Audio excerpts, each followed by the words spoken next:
have it. Yeah, I just started recording because the question is the final, right? Because that's good for everybody. Hi. Let's just go right into that since we have that question come up. So yeah, we have this week, we have nutrition, we have urinary system. Those are pretty, no, I wouldn't say they're small chapters, but nutrition sort of builds on the digestive and urinary from an anatomical perspective is not that great, big of a chapter, but from the function, it gets quite involved. So spend a little time on that.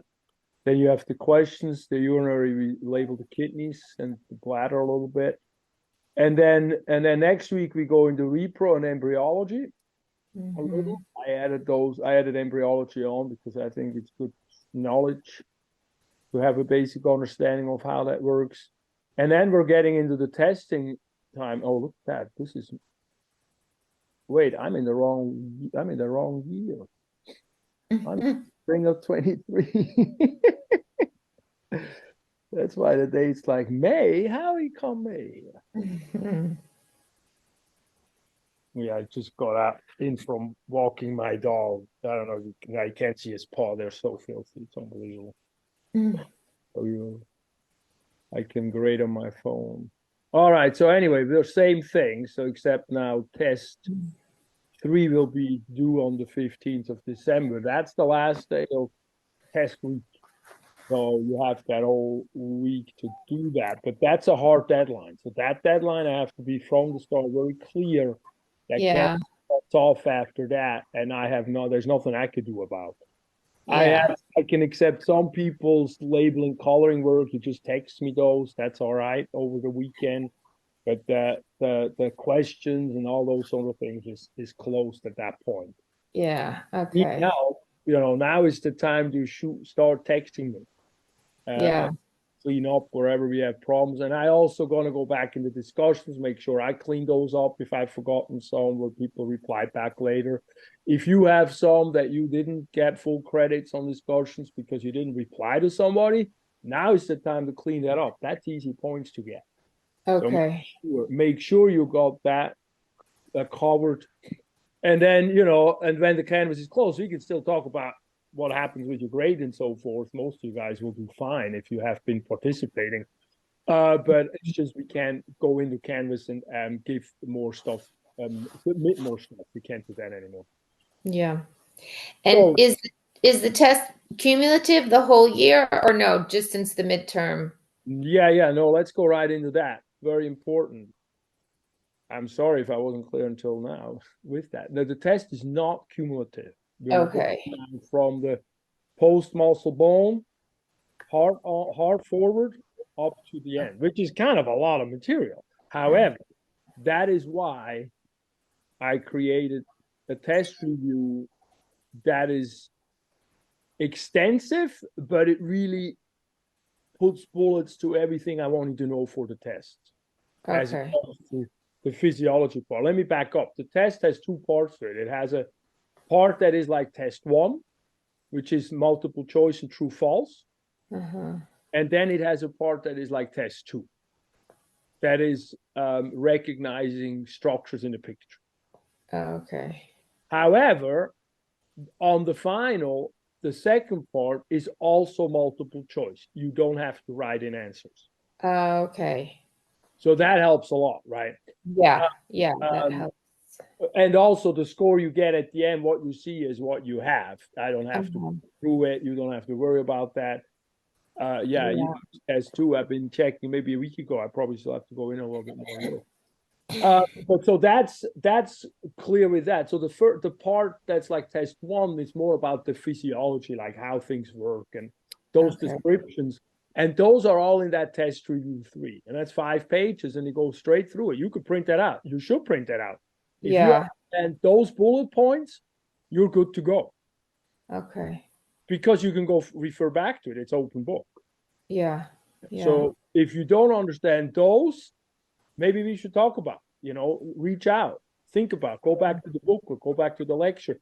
Make sure you understand those parts because then you're ready for the test. Yeah. And so you don't need everything that we went through, because it's a lot of stuff. Yeah. And then the other part is like the test 2, except multiple choice and not fill in the blanks.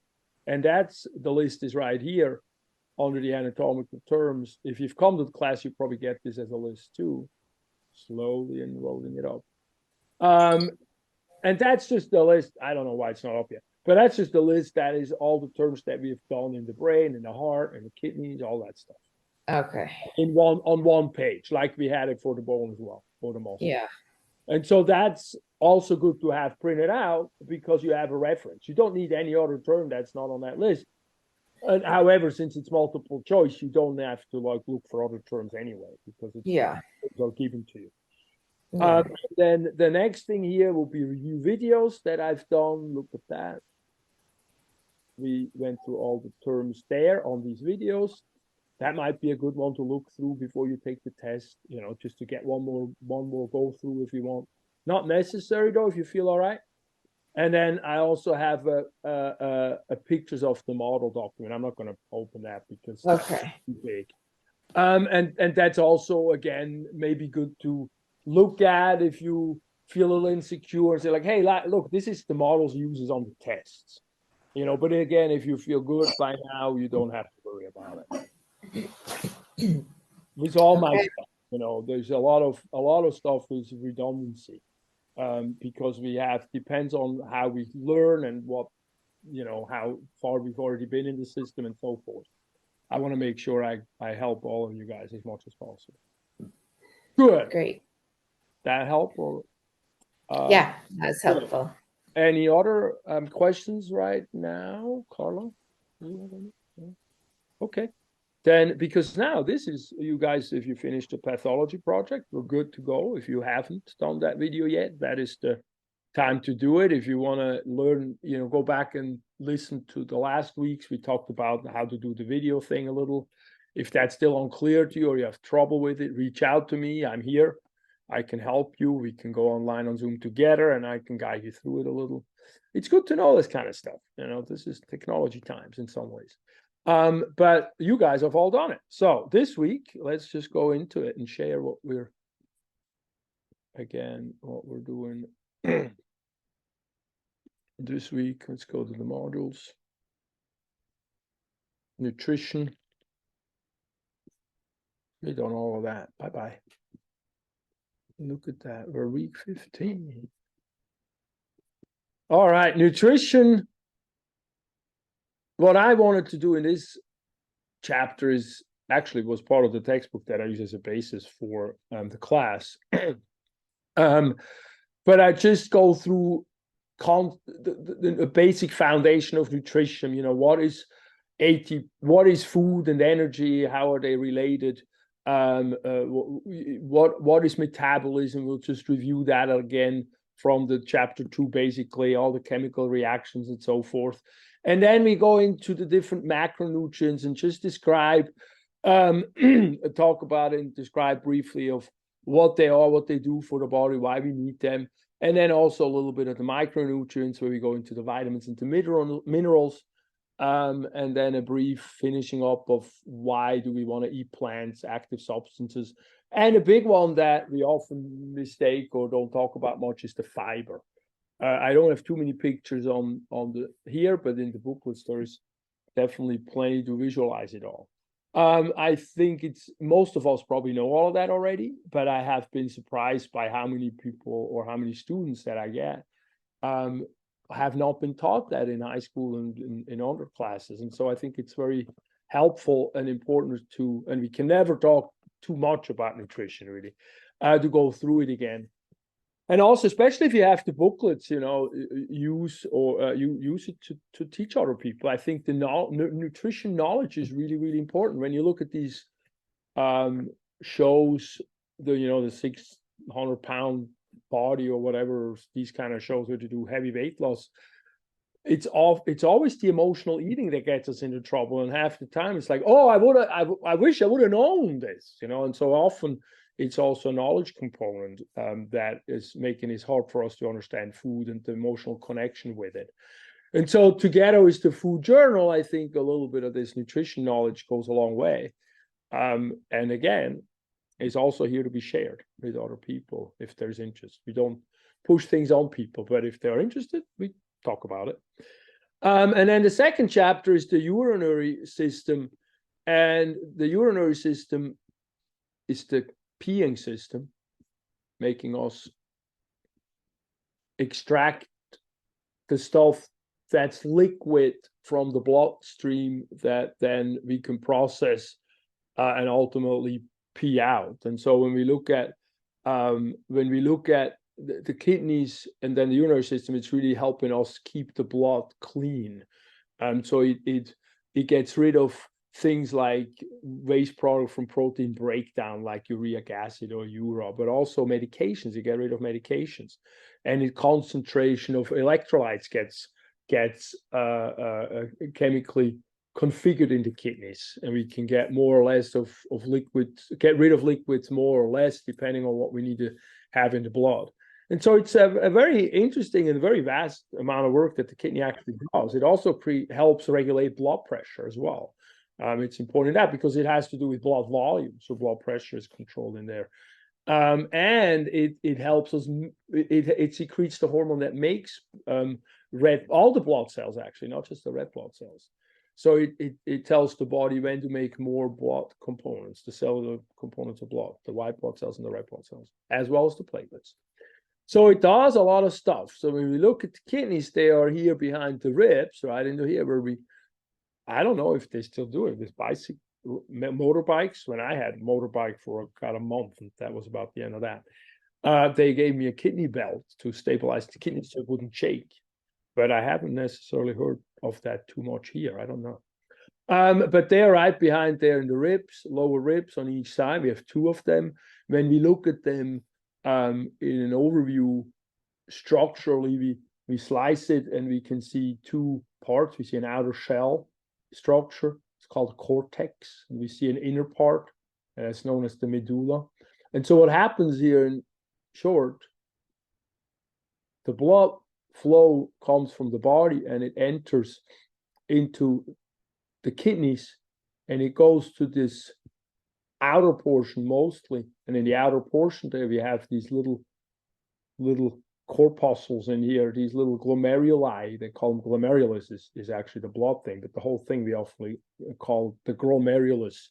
And the blood has a capillary bringing in the blood, and then all the blood seeps out into this space and the liquid gets absorbed by this capsule here. And this is a tubular system that then carries this, very watery liquid, because the capillaries let all the liquid go out, but the substances that are bigger than water or small particles stay behind. And then those keep flowing around on the outside in the blood system, in the capillaries, or they call that actually the vasa recta. It's a term here. Where is that? Or peritubular capillary network. They call it the vasa recta. Is actually the thing that goes up and back down, down and back up. Which these names, you get familiar with some of these names, and a lot of them are just weird. I don't know where that word comes from personally, but what happens is the blood gets filtered, and most of the liquid goes into this tubular system. And then within this tubular system, a lot of it goes back into the blood. And so what happens is you squeeze all the liquid out of the blood, and then a lot of it gets reabsorbed into the blood. And with that system, you can actually clean the fluid, and you can regulate things like salinity, of how salty the blood is, or how salty the substances are, how much you keep in the blood and how much you let go. And so that's how we do that. And then as the blood gets reabsorbed back, the liquid gets reabsorbed back into the blood at the latter part of these tubules, then we have actively things from the blood get taken out of it, like medication, and get processed that way. And so that's an active process where we can dump waste products into the urine, creating tubes, and get rid of it that way. That's why the kidneys filter substances out of the body that are liquid, digestive poops things out that we don't want, and then the lungs are sort of the the gases stuff, the air stuff that we can breathe out that are toxic or products that we need to get rid of, waste products. And so we have in the kidneys this interesting mechanism that does that. And so as you get through this chapter, you're going to learn more about how that works and how these processes work. And then as this tube comes together here, it goes into this bigger and collecting duct called this tube that gets bigger and bigger. And what happens is here, this is where then the tube falls into these funnels, and then from these funnels it goes through this what they call the ureter into the kidneys, and from the kidneys then we pee it out into the universe, and then that's pee. That's how we make the pee. And so out here we have these corpuscles, these glomeruli, these things, and then this structure going deep down here, this vasa recta, that structure, that part of the tube, goes deep into this pyramid here and feeds into it. And what happens in here, we have the saltiness of the tissue gets saltier and saltier as deeper as we go, and that can passively regulate how much water gets in and out of the tube back into the bloodstream. So that's where things get kind of complicated, and I want you to just watch the video and answer the question so you understand the depth of what I want us to understand with this. But it is very, very interesting how that works, because we're using salt in here. We're using sodium to pull water with it. So we're using this property of salt that it can pull water with it. And so we can regulate how much water is in the bloodstream that way. And so that's cool. It's like when, you slice a tomato and put some salt on top, and the water gets pulled out of the tomato. That's that water pulling force that salt has, that osmotic pressure or that osmotic pull that it can create, the movement of salt. So that's kind of cool how that works in there. It's kind of nice how we take these nature, concepts of nature, how nature works, and we can use them in our, body and create life and all that. So that's kind of cool.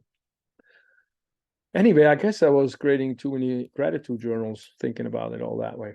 But from there, so that's sort of how the structure is and how it also sort of works. As the kidney goes, we go more into detail and talk about how the filtration works, and then how we make that. I just gave you an overview basically. And then also we have some hormonal mechanisms in the blood system that's really interesting to observe, and that has to do with how much water stays in the blood or gets peed out. Basically, we have two mechanisms that work with that. We have the renin-angiotensin mechanism, and then we also have the antidiuretic hormone as well that works on the kidneys. So that's cool if you learn a bunch about that. But that all has to do with blood volume at the end of the day, of how to regulate blood volume and then therefore blood pressure as well.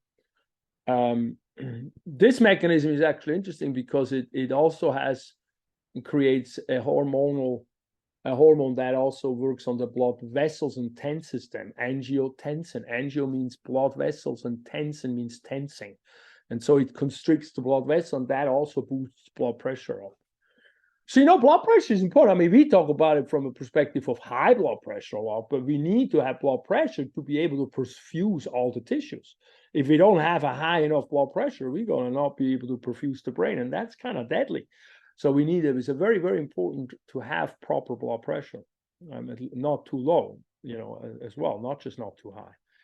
And then from there, after we talk about that, the rest is just getting the pee into the bladder, and then from the bladder, getting it in through the ureter and peeing it out.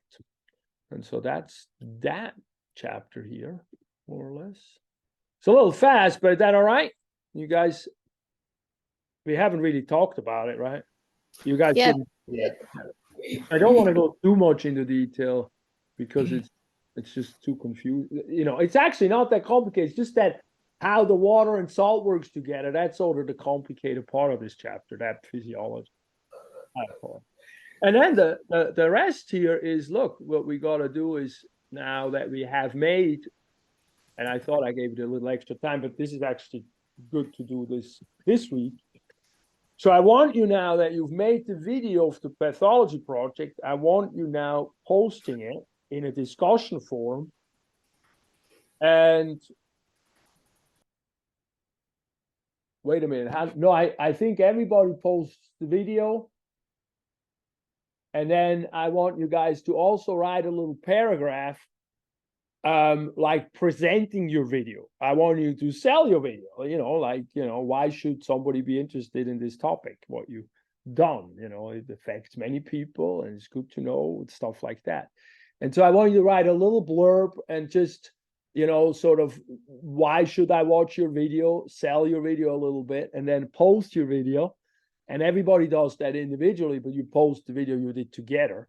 And then I want you as classmates go through it and listen to a couple of these videos and learn what you're interested in from other classmates, and then feed back to the classmates and say, hey, I learned so-and-so, this was really cool, blah, blah, blah, that kind of stuff, point something out. And then secondarily, also point out something that you would like to think will improve the quality of the presentation.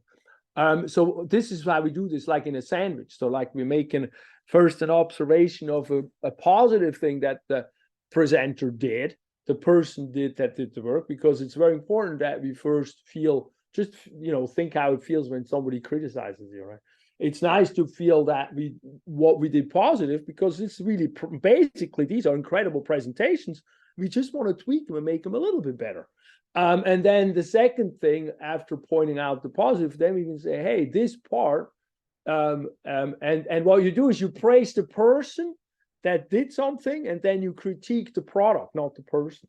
Very important part too. And I learned all of that by critiquing professors. So they're very, very delicate people. So you got to be very careful.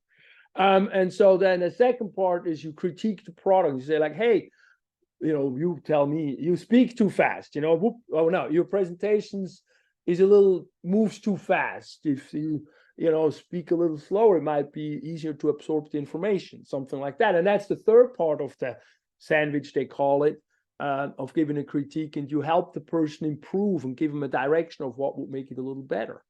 And so I wanted to practice that also, in addition to learning from each other in this discussion forum, because it's really a good thing to know how to give critique and how to, not be too, well, I'm German, so I got to be very careful not to be too crass with people and too abrupt. And so I might think it's a positive critique, and they might think I'm just, bitching at them.